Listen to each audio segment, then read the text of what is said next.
Hi there guys, I'm Nikhil from Notion Hub, and in this video, I'll be showing you the most important tips and tricks for your Oppo A53. By the way guys, I'll also be uploading a dedicated video for the best features where I'll be showing you all the features offered by this phone. So definitely check out that video as well. Link will be in the description.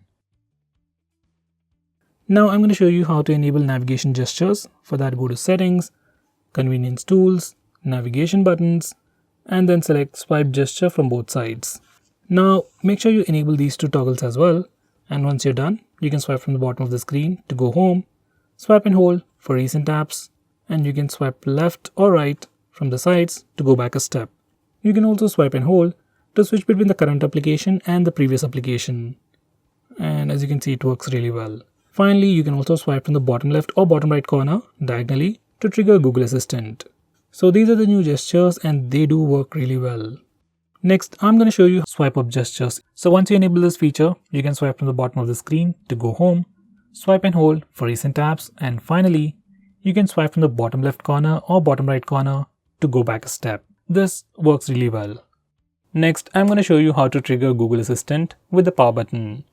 Just enable this toggle and now press and hold the power button to trigger Google Assistant. If you press and hold the power button longer, we will see the power options. If you are using navigation gestures, this is pretty useful. Next, I'm going to show you how to take a partial screenshot. For that, place 3 fingers on the screen and then swipe down.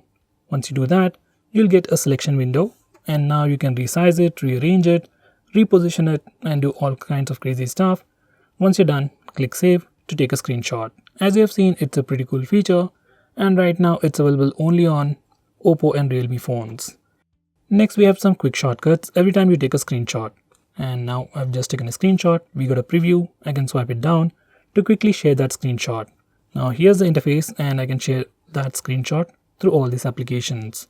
I can also select previous screenshots from the list over here. Now let's take another screenshot.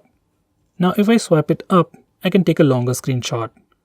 Now it automatically scrolls the screen, and when it reaches the end, I'll get a longer screenshot. Or else I can just click Done to stop it and get a long screenshot.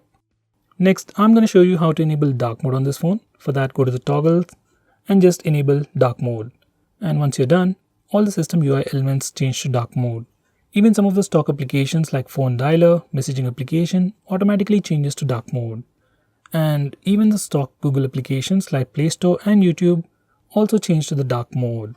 And this is YouTube. Next, I'm going to show you how to take a screenshot. So just like on any other Android phone, just press the power button and volume down button both at the same time to take a screenshot. Next, we have something called 3-finger screenshot, which is a feature enabled by default. You just need to swipe down using 3 fingers to take a screenshot. It works really well and works every time as well. Next, I'm going to show you how to take a long screenshot. For that, first we need to take a regular screenshot. We can either use the buttons or the gesture. And once you take a screenshot, just click on the preview and then start scrolling the page until you're satisfied and click Done. And then you'll get your long screenshot. Next, we can also take a horizontal long screenshot. Just change the orientation of your phone from portrait to landscape and then take a screenshot and click Scroll. Once again, scroll it to get a horizontal long screenshot. Next, I'm going to show you how you can disable lock screen magazine. First, here's a quick preview of the lock screen. And every time you lock your phone or every time you come to the lock screen, we see a different wallpaper. Some people like it, some people don't, especially I personally don't like it. So if you're like me and if you want to disable it, this is how you can disable it from settings. And now here's the lock screen once again, and no matter how many times you come to the lock screen, we will have a fixed wallpaper. Next, we have some important screen off gestures. We have things like double tap to wake. We can also draw a note to open the camera application. Next, we can draw a V to turn on the flash. We also have more like music controls and custom shortcuts. But most of the time, I just draw V to turn on the flash. And to turn it off, we can press the power button. Next, we have a pretty cool shortcut to start or open split screen mode. This feature is enabled by default. Just make sure this particular toggle is enabled. And if it is enabled, you can just swipe up using 3 fingers to open the current application in a split screen mode. Now this is an Oppo phone, it's not like other phones, so some of the applications will not support this feature. With that said, most of the applications, especially third-party applications, do support split screen mode. Next, I'm going to show you digital well-being. Now this is a feature from Google and you can find it in settings.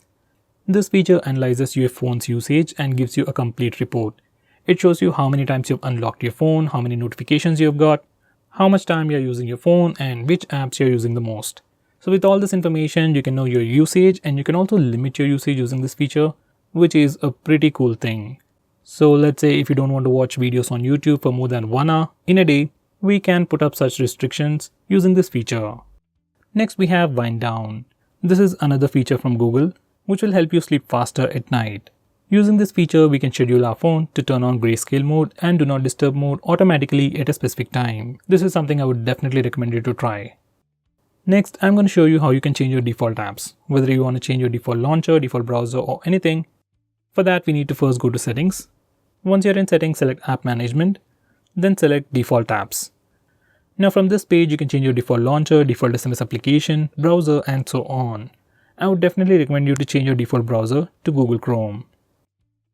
Next, I'm going to show you how to display the battery percentage on the status bar.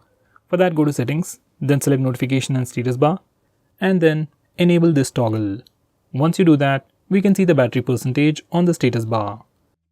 In the same way, if you want to see the network usage on the status bar, enable this toggle.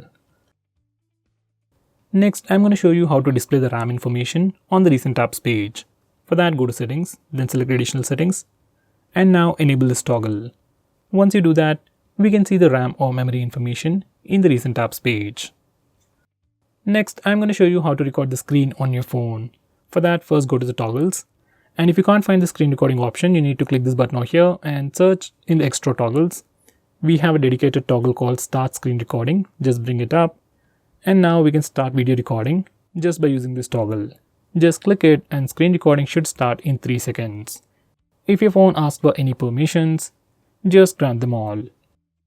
Next, I'm going to show you how to stop applications from automatically restarting in the background. For that, you need to first open Phone Manager. You can find it on the home screen or in your app drawer.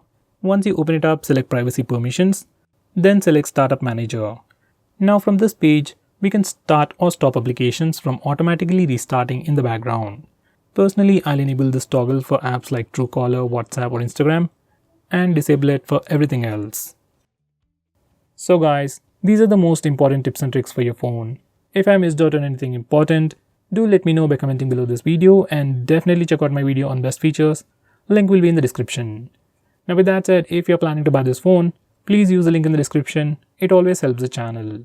If you want us to make any specific video, tweet out to us with the hashtag AskGreedyTech on Twitter and we will try to make it as soon as possible. I'm Nikhil from GreedyTech signing off. Have a nice day.